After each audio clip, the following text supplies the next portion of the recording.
Week 1 is in the books. That means it's time to rank some quarterbacks. Jack, are you ready? Let's do it. Let's talk about some QBs. All right. One of my favorite conversations to have. Unfortunately, we are going to start off on a bit of a sour note. Cam Ward. Man, it's not his fault. Let me be clear. It's not his fault. He did all he could. You're playing against probably the best defense in the NFL. Maybe the Rams have something to say about that, or the Texans, or maybe the Ravens when it's not the fourth quarter. I don't know. But Cam, he was fighting a losing battle. But I will say he does need to improve his touch on the football. And what I mean by that is he throws lasers everywhere. It's all fastball. There's no curveball. There's no changeup. There's no off speed. And that's the issue with Cam Ward so far. It's one game. I know it's been one game. I'm sorry to Cam Ward's family, but he's currently number 32. Yeah, it's going to be a slow build there, especially with this one as well. And coming in at number 31, we have Spencer Rattler, who, in fairness to him, played better than I thought he would.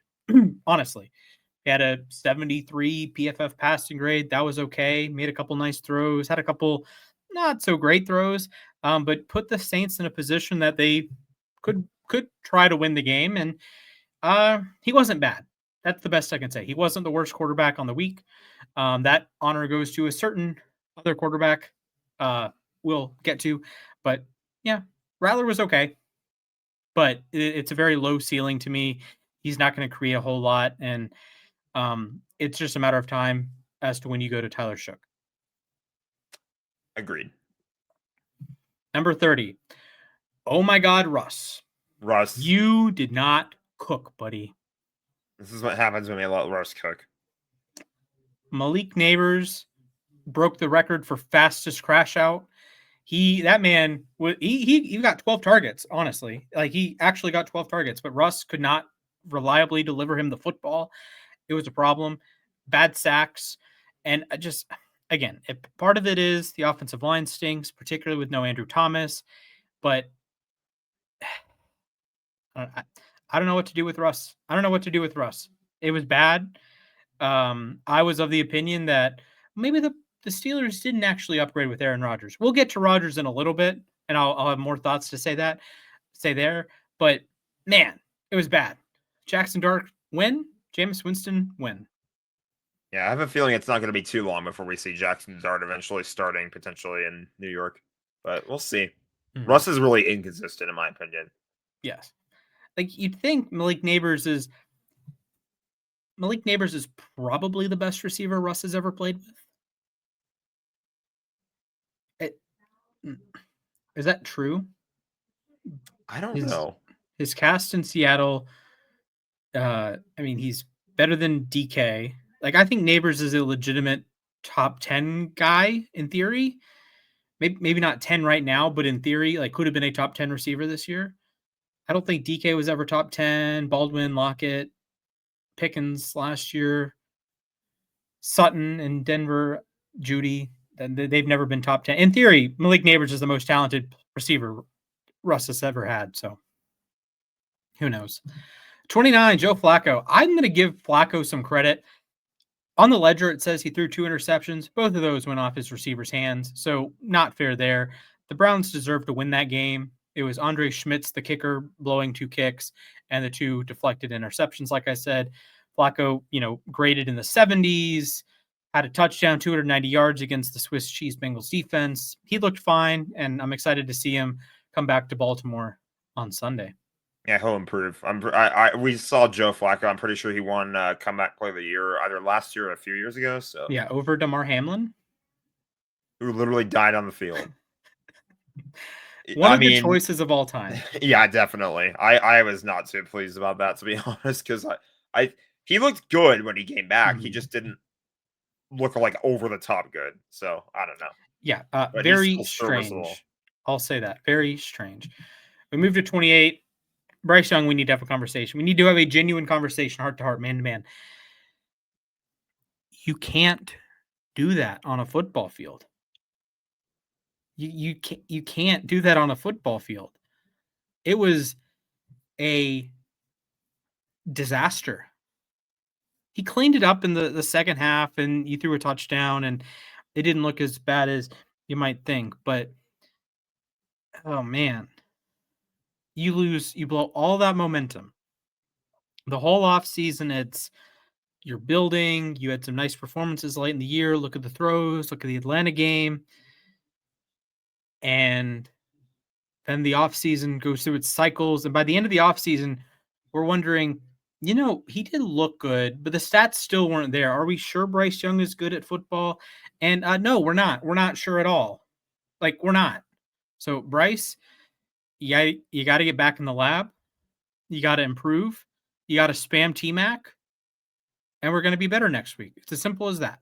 Yeah. I mean, there's going to be a lot of extra scrutiny too, because again, first overall pick, but Mhm. yeah, there's definitely at some point soon. What is this, year 3 now for Bryce Young? Yep, entering year Um, 3.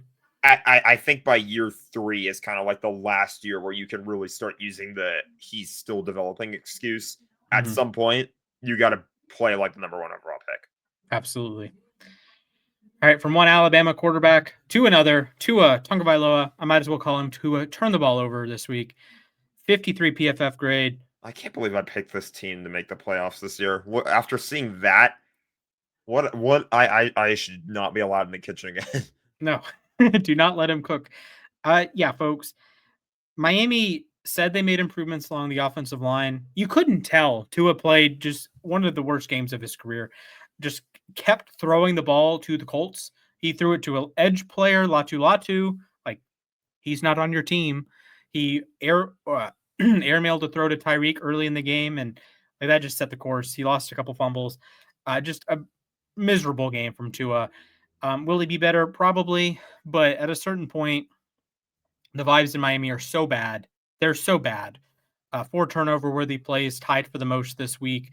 But I will say, he was not the worst quarterback of week 1. We will get to him.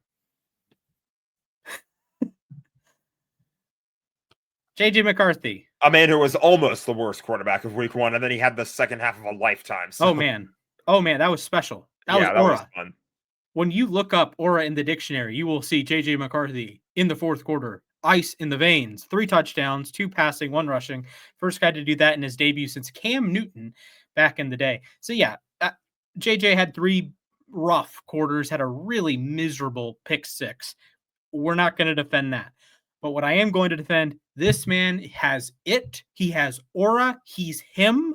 He will be higher in the list next week. I promise you that. Yeah, I think it took him the first half, maybe the first 3 or 2.5 quarters, I guess, to really work his way into the game. But I mean, Mhm. that can happen when it's your first game. So he Mhm. definitely adapted really well, especially late in the game when your team needed him to. I mean, that outburst of 21 straight points is like that can honestly like win any QB a game. So Mhm. that was a great job by JJ to adapt and overcome. Yeah, he was stellar. When it mattered, he was stellar. Excellent. Bo Nix, Bo Nix was the worst quarterback of week 1. It wasn't even close. He tried so hard to be a quarterback. He's not. I said in the offseason, Bo Nix should watch Justin Herbert film, and Justin Herbert should watch Bo Nix film. Justin Herbert, job done. We'll talk about him in a little bit. Bo Nix, I guess he watched the wrong Herbert film. I don't know what he was trying to emulate. I don't know. He looked more like bad Jameis Winston. He looked more like, oh my God, Mike Glennon. It was just bad. 4 turnover worthy plays, a 38 passing grade, 0 big time throws. He kept the Titans in the game. The Titans, a team with the number 1 overall pick, a team with one legitimate wide receiver in Calvin Ridley. Half of their running back core is hurt. A makeshift offensive line, like in its first game together, against the best defense in the NFL. And Bo Nix said, please, we don't want to win this game. Please take it from us. He was begging the Titans to take it from him. And unfortunately for Bo Nix, he plays with a phenomenal defense. So he couldn't just give the game away, but he tried to. I will give him credit. He really tried to just blow up the game. Yeah, it wasn't great. And I mean, I Bo Nix is a guy who I've talked about in the past where he has, potential. He's shown the potential before.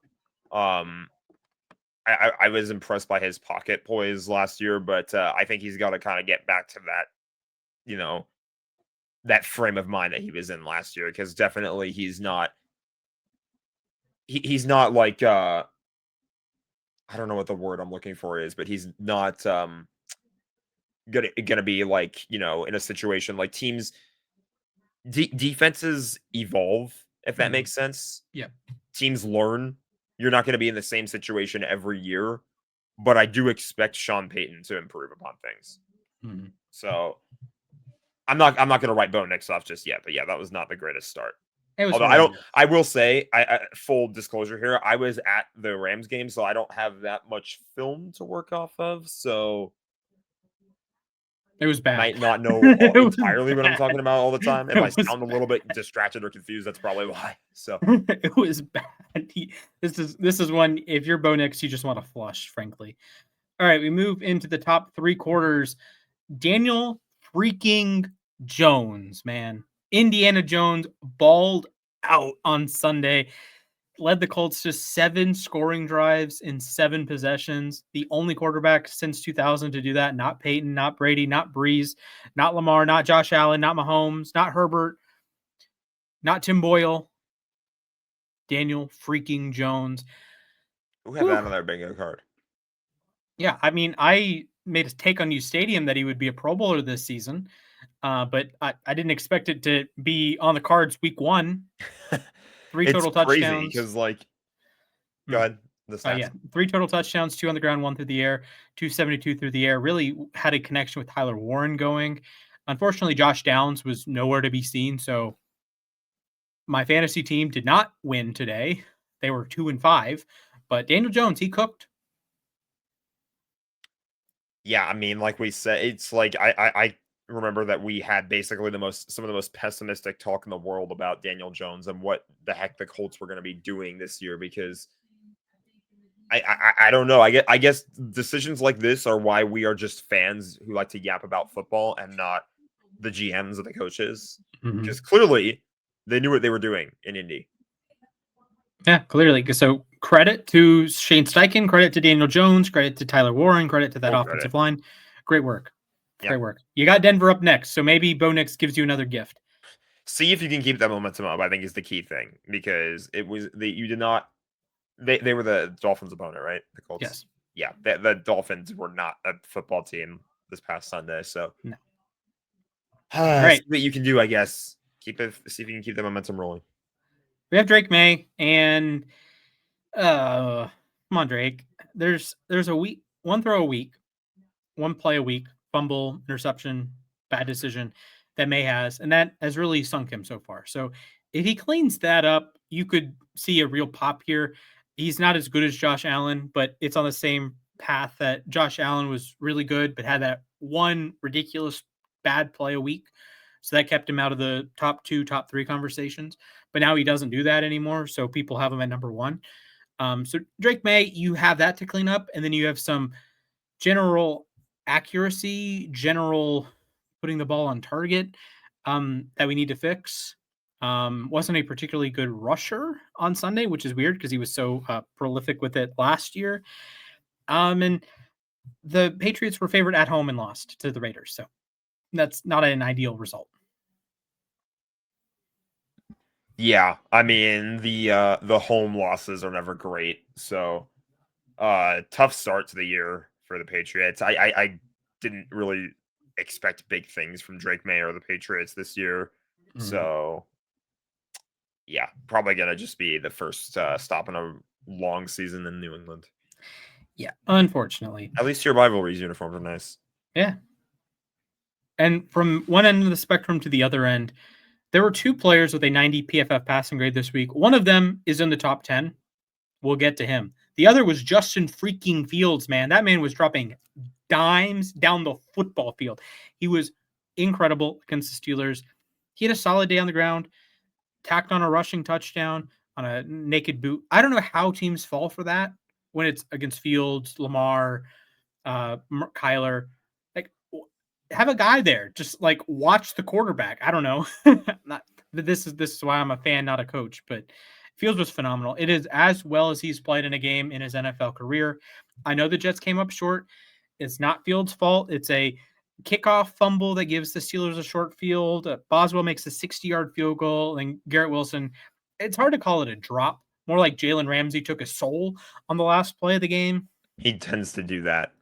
Yeah. So I thought Fields played phenomenally, and the Jets were one of the better teams of week one. So Yeah, I mean, it was a nice surprise for sure seeing that game in general. I mean, there was like you would think that teams like the Jets and the Steelers weren't going to give us a total barn burner, like a legitimate barn burner. Like that was a seriously good game. But we get surprises any given Sunday. And I mean, if the Jets can keep that up, they've got some good players. If Justin Fields keeps playing the way he did, and you've got guys like Garrett Wilson. So, I mean, who knows? The Jets might be able to find something here. yeah, that was fun. They looked a lot better than the Dolphins, I can tell you that. That's for sure. All right, number 21, we have Caleb Williams, from one former Bears quarterback to the current one. I thought Caleb was okay. He had a couple missed throws, and there's one that's going around socials that like Kurt Warner is defending him because DJ Moore adjusted his route mid throw. So there's some nuance there that we're missing. I'd like to give Caleb the benefit of the doubt, be the one person in sports media who does. He tacked on a nice rushing touchdown to open the scoring, a couple big time throws, didn't really put the ball in harm's way. So I thought he played an okay game. He needs to be better, to be clear, but I thought he played okay. Yeah, I agree. Especially like with the second half too. It's kind of like you need to be putting up points on the board. You can't just be coming up short every time that you're when you see the other team is putting up 21 points in a row. That can kind of put some pressure on Caleb as well. And again, second year, still developing. I think that excuse is still valid in year two. So plenty of time for Caleb. And it wasn't bad. It was just they stalled out at the worst time. Right. It's just sometimes the shape of the production matters. Like if you went throw for throw, he was better than JJ McCarthy, but JJ McCarthy's like throws and runs that he had mattered more than the ones that Caleb had. So there's room to improve. I don't think Caleb's cooked by any means, but there's room to improve. Indeed. We'll stay in the NFC North. We are on pumpkin watch, folks. We are on genuine pumpkin watch. Jack knows what I mean. Seems familiar. Goff, yeah, Jared Goff was putrid on Sunday. Not quite as bad as Bo Nix, but he was bad. It was bad. It was dead gazelle. It was baby giraffe. It was bad. It was rookie Goff. It is just rough. 45 passing grade, 3 turnover worthy plays, had a pick, fumbled. Just with Goff, I think it's important to acknowledge what he does well and what he does poorly. And he did a lot of what he did poorly on Sunday. The ad-libbing, the stuff that makes Mahomes, Lamar, Allen, Burrow so special, Goff is horrendous at that. So in an ideal world, he does none of that. He does none of the creative stuff. He paints within the lines. He colors by the numbers. He's dissecting defenses. Bing, bing, bing, bing, bing, bing, bing, right? On rhythm, on time. Great. He did not do that at all on Sunday. It was all off rhythm, and he was bad. And I say that because when you're dealing with an offensive line with no Frank Ragnow, Kevin Zeitler is in Tennessee. You have a rookie in Tate Ratledge on the line. You have a first real year starter, Christian Mahogany. You have so much chaos on the interior. You have your bookend tackles. That's great. You have a new offensive coordinator. In the world of chaos, Jared Goff was the one thing that stayed the same, and he turned into a pumpkin. Yeah, that sounds about right. Like Goff, it feels like does the little things just fine, but then when it comes to like the creativity and kind of going off script and things like that, that's where he falls flat. This is why we saw his decline in LA. This is arguably we've seen that version of Jared Goff, known infamously as Jared Goof, come up every now and then in Detroit, and it feels like if that's going to happen again this year, that might be a bit of a problem. Especially, it's also not necessarily the greatest look that Goff is. What is he? 19-1. That's his record when either Sean McVay or Ben Johnson is not his play caller. Yikes. Big yikes. Yikes. Sticking with the theme of number one picks, we have Trevor Lawrence. Uh, I'm not quite as harsh as Pumpkin Watch here, but I don't think Trevor played particularly well. He had his usual really bad interception, and he falls on the Josh Allen spectrum, the formerly known as Josh Allen spectrum of one boneheaded play a game that just ruins everything. But he continues to just be a little off.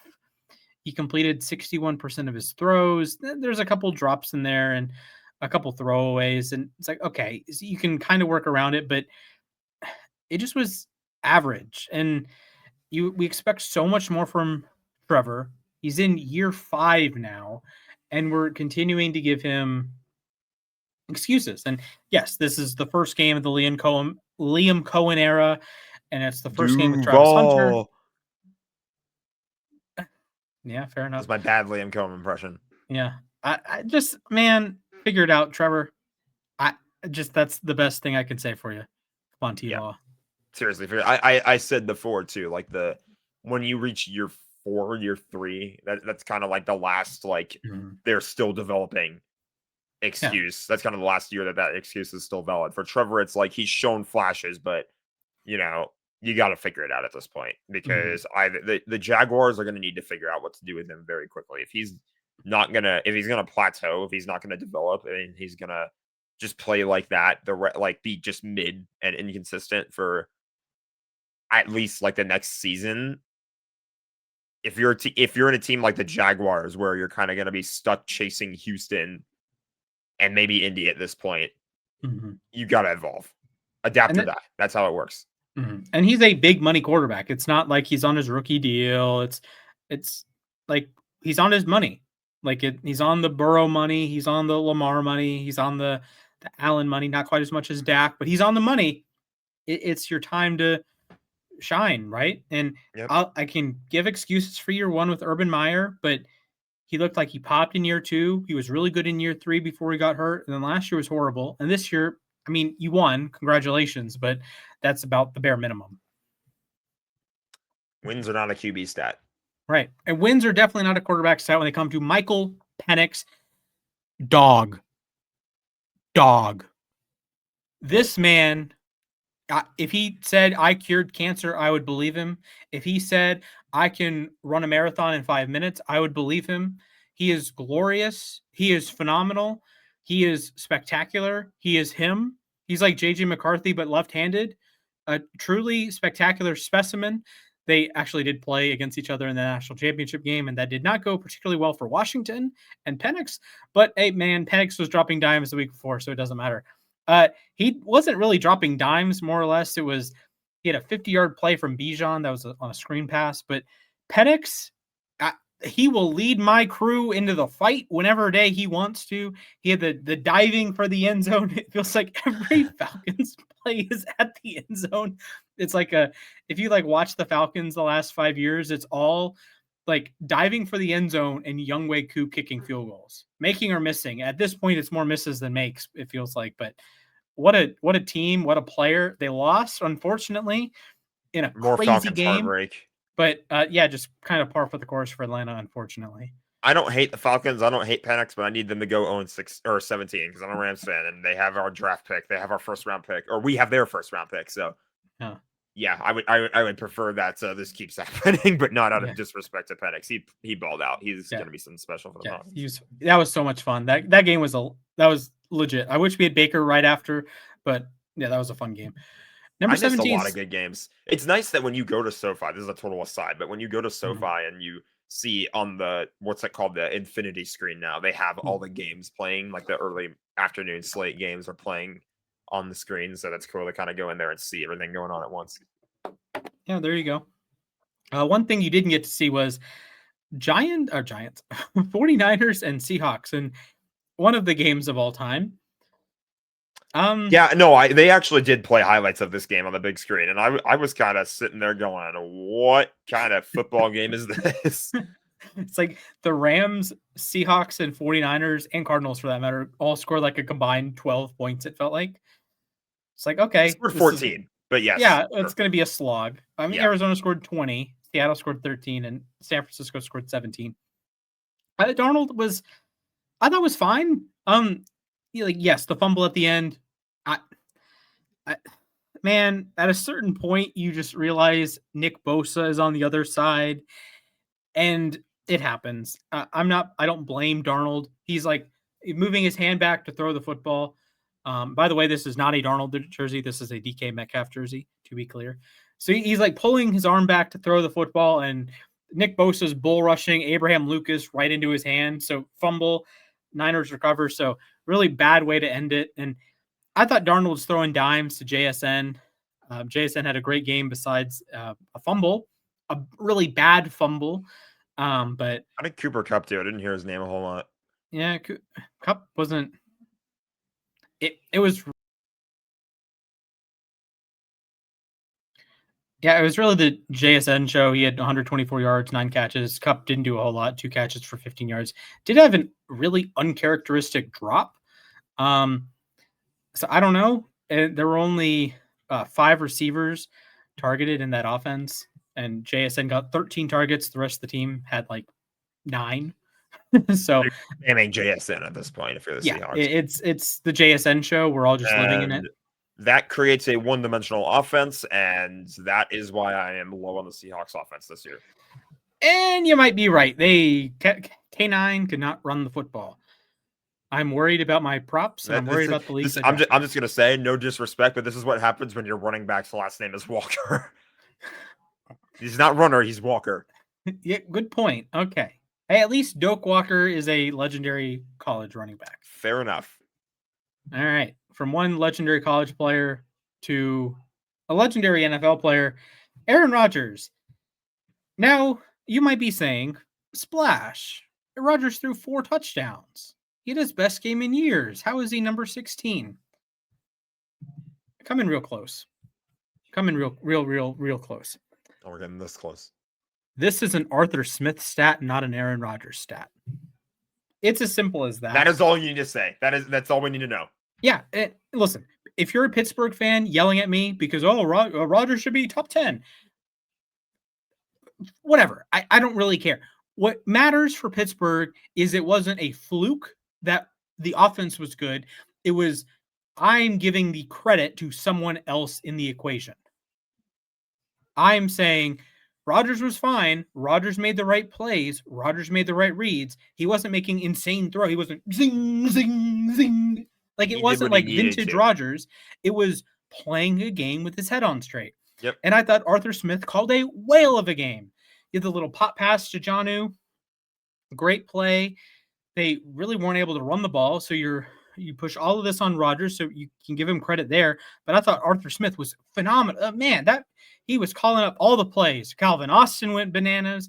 DK Metcalf got in the action underneath in particular, which is weird given his affinity for the deep ball. But like Metcalf had 83 yards. Ben Skoranek had a touchdown. Calvin Austin had a touchdown. Jalen Warren had a touchdown. Jonnu Smith had a touchdown. Arthur Smith was in his bag. So that's my takeaway.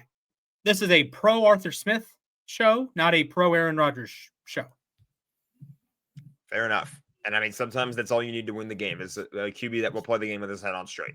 Yeah, exactly. So Rodgers was good. That can work a lot more than you might think.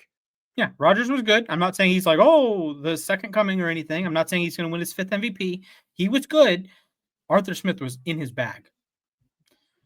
All right, top 15. Kyler Murray. A little disappointing, to be honest with you. You're going up against the Saints, who both of us expect to be among the worst teams in the NFL. I expect to be like the worst, or like roster-wise, probably the worst. And Kyler was okay.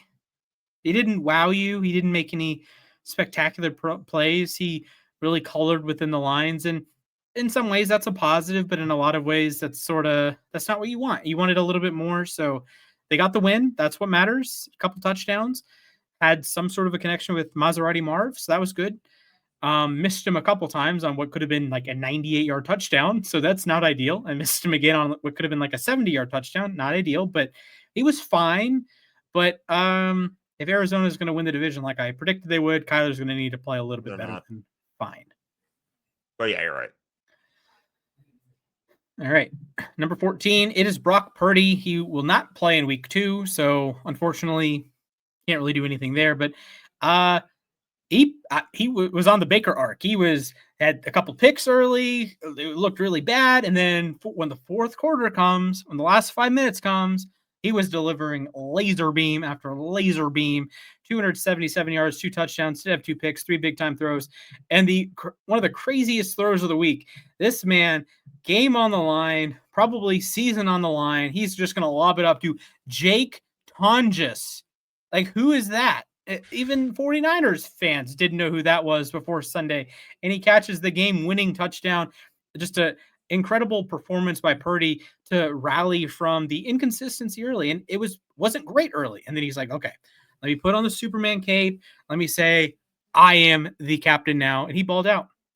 So fair play to He him. balled out, but at what cost? Because turf toe and a shoulder problem mean he's going to be out for 2 to 5 weeks, is what they're saying. So Fair. tough luck there. I think he probably hurt it while scrambling, which from what I understand, this is not the first time that an injury concern has come up with Brock Purdy after scrambling. So I feel like that's something that might need to be checked out a little bit because you can't be having this happening to your guy. You know, if Brock Purdy's going to be the guy, then he's going to be getting hurt. You threw money at him too, and it's like he's already in danger. And then you have George Kittle who's going to miss. He's on IR, so he's going to miss at least 4 weeks. Yep. Injuries are going to be a problem for this team again after they were hell for this team last year. Figure it out. The 49. I know nobody has. I feel like I'm being a jerk by saying that because nobody controls injuries. They're unfortunate, but it's part of the game, and you got to try and do something to try and. Yeah, it's just lame. It's just honestly lame. Like we want to see a healthy Niners team. Like if they win or lose, fine, whatever. But we want them to be healthy winning or healthy losing. I want them to be healthy losing. I'll put it that way. Fair enough. All right, we move into the top Baker's dozen. It's not Baker yet. It is Geno Smith. He was the high man in passing yards until Sunday Night Football. We will get to that. But 362 yards, touchdown pick in his Raiders debut. He was slinging that thing. He had the second highest depth of target, 11 yards. He's ping, Michael Mayer. Ping, Brock Bowers. Ping, Dante Thornton. Ping, Jacoby Myers. It was a lot of fun. I can't lie. I know the Patriots were banged up. Christian Gonzalez missed the game, and it's not exactly a juggernaut Patriots defense without Gonzo, but he was slinging it. 80 passing grade, 84 overall grade. I thought he was very good. The Patriots did a great job stopping the ground game. So Geno said, hold my beer and go bananas. So great job, Geno. Yeah. Good first game. I think he's probably happy that he's back with Pete Carroll now. I guess we'll see how long that lasts. Again, my only hold up on the Raiders is just the organizational concerns because it's the Raiders. They don't have the greatest reputation, but Tom Brady's trying to change that, and so far so good. Yeah, so far so good. 1-0. All right, number 12. CJ Stroud. So Jack, he was there. Yeah, you saw him up close and personal. I thought this was just a tale of when CJ Stroud was pressured, he was bad. When he was not pressured, he was fine. And in this game, he was pressured a lot more than he wasn't pressured. Indeed. I definitely agree with that assessment. He was he was like when he was protected well, when he was getting no pressure, when the O-line was holding up. And they have a decent O-line.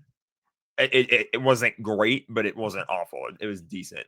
But when he had a clean pocket, he was slinging it. He was finding guys open. He was going through his progressions just fine.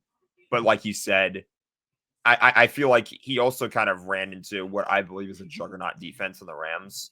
Again, no touchdowns allowed. So it was really just a matter of he was running up against a very, very, very strong defense. But I do think that he will improve over the course of the year. He showed flashes. So yeah, for sure. And it's a case of there's really two segments to your quarterback play when you're kept clean and when you're under pressure, right? And you have the best quarterbacks are great when kept clean and keep it together when under pressure, right? The worst quarterbacks are mediocre when kept clean and bad collapse under pressure. So Stroud was more middling when kept clean and middling to bad when under pressure. So He's going to be under pressure a decent amount. Like the offensive line, the Texans are trying to tell us it's better than it was last year. I don't necessarily buy that yet, but they hey, went up against Jared Verse, Braden that is Fisk, true. That is Kobe true. Turner, Jalen McCullough got a sack, one of our cornerbacks. That kind Yeah. of tells you all you need to know. Yeah. He's not a guy that You got normally goes for progress. sacks, but when the corner blitz results in the corner sack, I'm not complaining. So Yeah. unless it's against my team, but still. You need some progress, CJ. Yeah. All right. Baker, touchdown maker, coming in at number 11. Another case of JJ McCarthy disease that first 3 quarters, honestly, were pretty rough. He had a couple nice throws to Ibuka, who went bananas. And then the fourth quarter comes and Baker says, "Hello, I'm back. I'm elite. I'm him." 3 total touchdowns, 167 passing yards, two big time throws, 4 turnover worthy plays. Not ideal. Tie for the most of the week. A grade in the 50s. Okay, he made the throw to win the game. At a certain point, that does matter. I'm annoyed that he only had 167 passing yards because I bet the over. But hey, what do you do? He made the plays to win the game. So shout out to Baker, just outside of the top 10 this week. Yeah. And I have no doubt that he might at some point break into the top 10. Baker Mayfield is very, very solid. He definitely, the one game he had where on Thursday night in LA resurrected his career. And I think the Buccaneers made a great call by taking a chance with Baker. And he's definitely living up to the hype so far. So, great Absolutely. stuff. And someone else who has lived up to the hype, Jordan Love. Yeah. Now, to be clear, this is through week 1. So his Thursday night game, we did not count that in. He would be Even though he moving did up play well on after that that. Thursday night Yes, game. he did play very well. Week 1, he did what needed to be done. He said, "All right, this is a vulnerable Lions team. We're going to go for the kill shot." And that's what he did. 188 yards on an efficient 22 attempts, 8.5 yards per attempt, 2 touchdowns, 4 big time throws, second most of the week, 2 turnover worthy plays. It happens. He's pushing the ball down the field, and he's making plays with a who's who of wide receiver threes. Just the depth of mediocre receivers in Green Bay is staggering. 10 different players had a target. 5 different players had multiple targets. No one had more than 5. Jaden Reed caught a touchdown. Tucker Kraft caught a touchdown. Dobbs had a couple catches. Golden had a couple catches. Wicks had a couple catches. Luke Musgrave, Josh Jacobs, Savion Williams, Chris Brooks, Sean Fitzpatrick. Everyone got in a little bit. And Jordan Love shared the sugar, got the dub. Can't complain. I mean, my mind is still locked a bit more on his week 2 performance because I actually watched that. But yeah, I don't deny right now that Jordan Love is in the top 10. Jordan Love trending up. Good performances. I have some Packers stakes that we will get into in a different video. Number 9, Jaden Daniels. So Jaden, I thought, was not bad in week 1, to be clear. He wasn't very good in week 2, but that doesn't impact this grade. I would give him more like a C+, B-. Like, he took care of business. There were some really weird moments he had to play that Abdul Carter ran up to him like he was defending a jump shot, and then Jaden sailed it through the end zone, which is an intentional grounding. So that's a 3-point L right there. And he handled pressure. He threw for 200 yards. He had 50 on the ground. It was a solid performance. Nothing spectacular, but he certainly wasn't bad. Yeah, and I mean, I feel like that's kind of the line that Jaden Daniels has been towing for quite some time. So, but I expect more. He's one of the guys where I expect like a slow improvement, but I do expect him to improve, and I think that he absolutely can be the guy for the Commanders. They've added a few pieces to their offense too over the course of the offseason. So yeah, Debo's looked good so far. Terry hasn't gotten going, but I trust that he will at some point. He will get going at some point. Yeah. Yeah. So into the top quarter, number 8, Rain Dakota Prescott. If CeeDee Lamb could catch a football, Dak would have had like 250 yards, touchdown, and his stats would look a lot better. But he only had 188 yards, 5.5 a carry, or 5.5 an attempt, no touchdowns, no picks. Probably deserved to have one, but I thought Dak was nails. He put the ball in a spot for Dallas to make progress, to potentially win the game, and his receivers. The play at the end, I don't want to say CD, like, that's It was a Okay. hard catch to make. Yes. But Okay. like when you get, I get the whole like logic that when the receiver, and this is kind of how I live my life too when it comes to watching football. When the receiver gets both hands on the football and they don't catch it, it's the Mhm. receiver's fault. Right. But it's hard. Like Yeah. you saw the way he was diving too. He had to dive just to be in a Yeah. position That's to an try to extension. catch the ball. So that's not a. I don't know if you wanted like assign blame. It's like a half quarter, a quarter of a miss for Dak, and a quarter of a drop for CD, something like that. That like it's CD Lamb. eh, So like yes, it's a top 5 or so receiver in the NFL, top 8 receiver or so in the NFL. So you expect him to come down with that, but that's a tough ask. But I thought Dak played really well against a tough defense. So fair play to Dak. He balled out. Yeah, honestly, fair play to the Cowboys as a whole. I didn't expect them to be competitive in that game the way they Mhm. were, but Yeah. it's just, and it could have just been a rivalry thing too. But at the same time, it's like you can't complain about the way they play. I feel like if their pass rush, obviously, no Micah Parsons hurts that, but their pass rush, if they would have just gotten through and win their battles in the trenches a bit more often than they did in that game, Mhm. it was going to be a little bit harder for Jalen Hurts to try to get the job done. So Yep. credit where it's due. They were more competitive than we first thought. Credit. Speaking of credit, Justin Herbert played the game of his life. He I can't had believe he did that.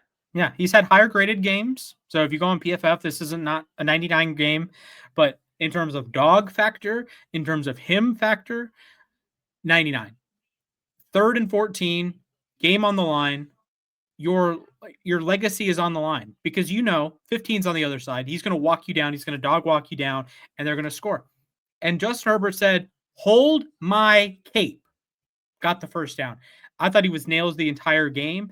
I thought Greg Roman when it was in his bag. And sorry, Pittsburgh, this is a case of quarterback and play caller were elite on this day, not just play caller. 300 yards, 3 touchdowns, had the big run to seal it, big time throw. PFF grade in the 80s. This is Great just stuff. straight up like not who Justin Herbert is or has been before. I feel like that was kind of like, and again, it maybe could have also been a case of you're playing the Chiefs, you want to beat them for once, but like that, Mhm. that we don't see Justin Herbert do things like he did in this game. And it's like the weird week of a Friday game too. You're playing in a different stadium in a different country. Mhm. The Yeah. game is on YouTube only, so that was a weird one. Yeah, But that was. I thought YouTube did fine, by the way. But Yeah. yeah, Brazil fans think Quentin Johnston is Calvin Johnson. So there's that. sure, why not? Yeah, no. Early Yeah. positive signs for the Chargers, and I think all of us at this point are just waiting to see how they blow it later on in the season. But Oof. for Tough real, scenes. it's a good start for Herbert. Yep. All right. We move into number 6, Here the we go. superior LA quarterback. That is Matthew Stafford. The tape says he was the best quarterback of the week. The stats do not. The stats say a certain other quarterback was, but the tape says Matthew freaking Stafford was him. And I The will eye take this. test for when I personally watched him says he was him. Yes. I will take this back to our CJ Stroud conversation. Quarterbacks, you're kept clean or you're under pressure. If you're awesome under pressure, being awesome under pressure is largely a not consistent. You don't want to bank on that. You don't want your this is like the okay. Let me backtrack. So you know how the Ravens blow all the games at the end, right? Sure. Okay. If it was the inverse and they had all these crazy comebacks at the end, you don't want that to be your MO, right? You don't want to be in the fourth quarter down 14 points. Agreed. You'll come back sometimes, but that's not a consistent way to win football games. Yeah. So your play under pressure is highly volatile, and if you're under pressure, sometimes your arm gets hit while you're throwing, or sometimes it's a little bit quicker pressure, or sometimes the blitz is from a different gap, so you don't see it, whatever it may be. So your under pressure performance, like that isn't what made Brady or Peyton or Breeze or Mahomes or Allen, whomever. That's not what is the central pillar of making them special. It's a positive. It's a positive for how Brady manipulates the play before it happens to find the open throwing lane, or how Mahomes, Allen, Lamar extend the plays. But what makes them special is their performance when kept clean. When they have a second, you lose. If you want a shot, you have to pressure them. And Stafford was pressured a lot. There were some bad reps in there by the Rams offensive line. But when he was kept clean, when the Rams said, "We got you," Here's 2 seconds. Bang. Stafford. Dot. Dot. Dot. He was unbelievable. Unbelievable. Grade in the 90s. 93.8 passing grade. That's terrific. 5 big time throws. I know the passing yard says he only had 245 yards and he only had 1 touchdown. He was balling out. Splash. I thought his back though, right? Like that's what everybody was complaining about. He has the half injured back, so it's like as soon as he takes a hit, he's screwed. Shut up. You don't know ball if you're sleeping on Matthew Stafford. Like I'm just gonna say it. You don't know ball if you're sleeping on Matthew Stafford. And He was it feels slinging like it. people are still sleeping on him. He had the high, I'm pretty sure he was the highest rated PFF QB. Yep. And he had one of the worst O line. Now, granted, I will say there were some injuries during the game on the O line front, so that obviously doesn't help when you have a little bit of inconsistency in the O line. But I don't think that's going to be a problem for the Rams all year either way. Right. But I mean, yeah, Matthew Stafford is just him, and it obviously also it helps when you have a good supporting cast. You got Puka Nacua, Devontae freaking Adams. I mean, they were balling out too. Yeah, I mean the Rams just this is why they made the move for Matthew Stafford is because when you play Jared Goff under pressure, pumpkin, Matthew Stafford under pressure, he knows he's a veteran of the game. He knows all the ins and outs of being inside the pocket, where the pressure might be coming from, how to go through his progressions quick enough. It's what he's been doing for his whole career, and he's still doing it. Yeah. There are no signs of slowing down. He was excellent. I'll give him full credit. I had Stafford as a tentative number 6 for me entering the season, but like I mentioned with Bryce Young, after the cycles of the media, I'm like, is Stafford really 6? Like I watched the Eagles game. He had a turnover in the fourth quarter that people gloss over. Like you point out the Lamar fumble and interception, you point out every other turnover, but with Stafford, it's they didn't actually come through. We all saw that. So I was like souring a little bit. So instead of like number 6, it's like 6.7, right? Or 6.9. Like he was slipping down farther and farther away from 5. At this point, he might be 5.1, 5.0000001. He was terrific. Yeah. I will say too, if like in reference to that Eagles game, I'm not gonna say it was a fluke, but it's literally it. I feel like it ultimately came down to does he get a block or not at the end with Yeah. that sack that lost them the game. But even still, he almost made a throw that would have won it if it was closer to being in bounds. But Matthew Stafford's him. I can gush about him all I want, and people will in the comments, if anybody leaves comments, will call me biased. I don't care. Yeah. He Yeah. played up to the hype. He was everything, every bit of why the Rams retained him in week 1. All right, we enter top 5 territory with the reigning Super Bowl MVP. That's Jalen Hurts. I know the stats don't look great. 152 yards, no passing touchdowns.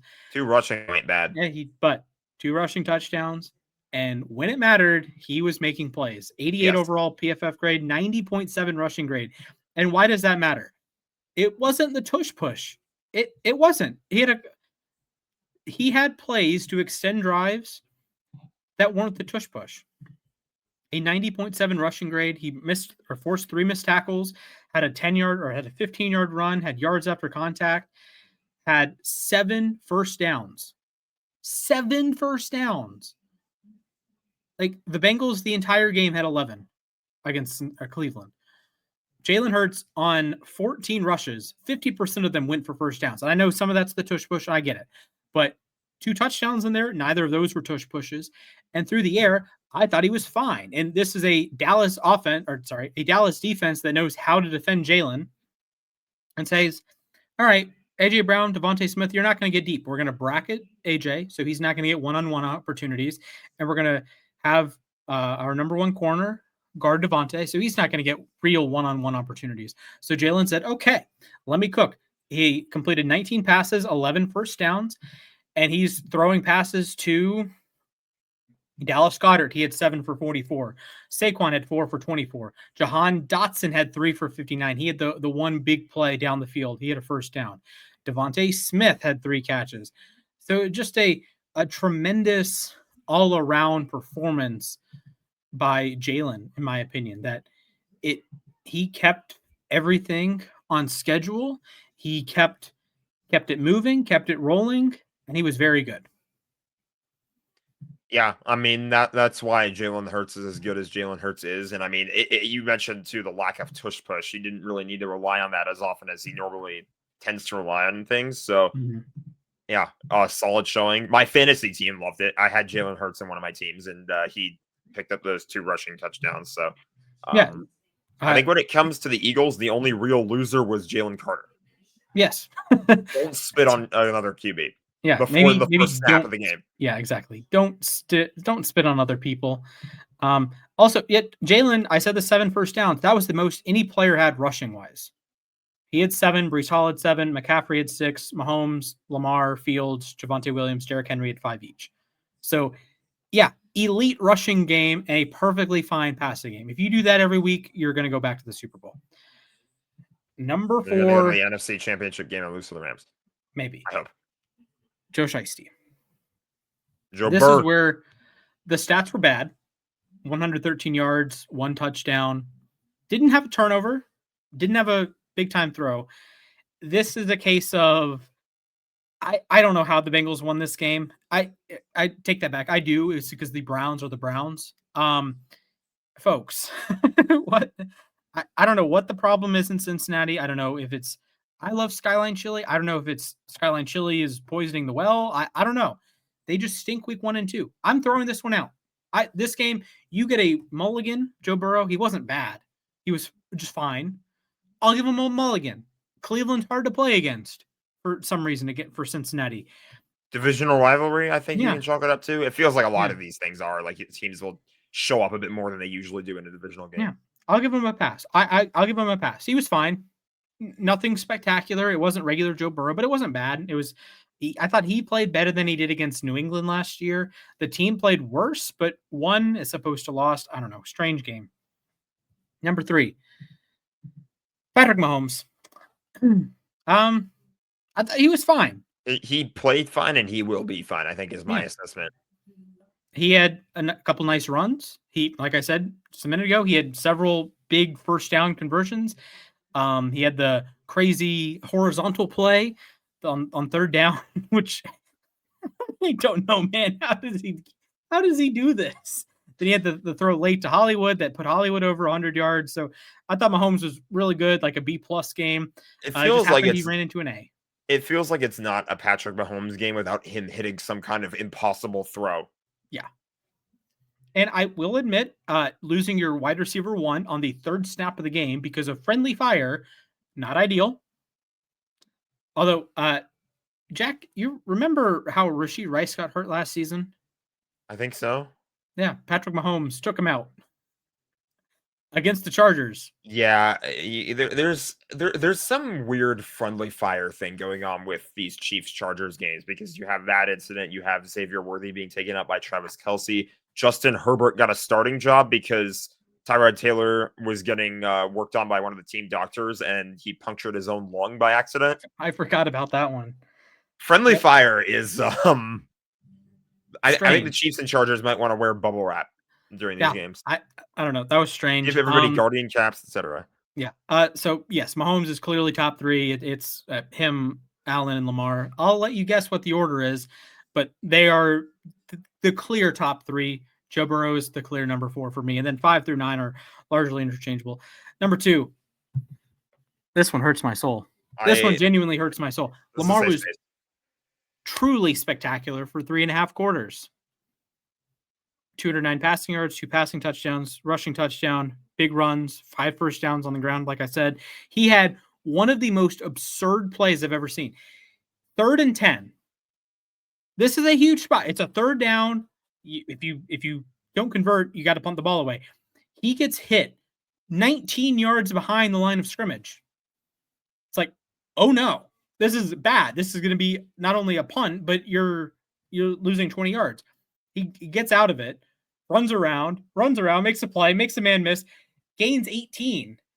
That's a swing of darn near 40 yards. He ran almost 80 yards on the play. It is Lamar has one of the craziest highlight reels in NFL history. That one's in the top 10. The only reason it's not higher is because they did end up losing the game, and it's not Lamar's fault. He had his one, like Nick Wright was panning it. Oh, the one bad play Lamar had was throwing short of the sticks on 3rd down. He got clobbered by Ed Oliver. What is he supposed to do?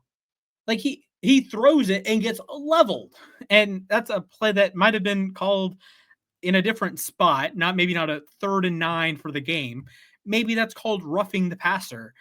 I'm not saying it should be or shouldn't be, but I'm just pointing that out, that maybe that's called in a different spot. But I thought Lamar was phenomenal. Yeah. I feel like I am justified in when I said this past off season that Josh Allen is the MVP. I feel like this game showed why a little bit. Again, no disrespect to Lamar. I feel like Lamar also played a fantastic game. That was just a hell of a game. If you're a neutral fan, I know you're not, but if you're a neutral fan, that was a very, very fun football game. But that was an incredible game. But a message for John Harbaugh. This right here, this screen is why you go for it. Yeah. You go for it on 4th and 3. Because we can quibble if it's Lamar's the best quarterback, Allen's the best, Mahomes is the best, whatever. But the fact of the matter is, if one of those 3 is on the other sideline, you need to be aggressive. You need to say, we don't want the ball in his hands, right? I'll take you back. Week 2, 2021 season. Chiefs at Ravens. Ravens 36, Chiefs 35. 4th and 1. Ravens have the football. The Ravens go for it. They don't let Mahomes touch the ball. They say, we are going to live by and die by Lamar Jackson. If he makes a play, we win. If he doesn't make the play, so be it. We lean down on our guy. I know for a fact the Chiefs in that scenario go for it. The Bills in that scenario go for it. If they're playing one of the other big 3. Now, if you're playing, I don't know, the Dolphins, maybe you punt and the Dolphins muff the punt and you recover and kick the field goal. Or you win the game anyways. But the Ravens themselves conceded in that moment. We don't trust Lamar as much as we trust the defense, who got annihilated on the night, by the way. So me knowing the Bills and Chiefs would have made that decision to go for it, I must declare Josh Allen is currently QB1. So good job, John Harbaugh. You're the reason Lamar's not QB1 this week. Yeah. I guess we'll see if that number 1 spot changes. I think it would make for a really fun year if we saw like a MVP war between Josh Allen and Lamar Jackson. Yeah.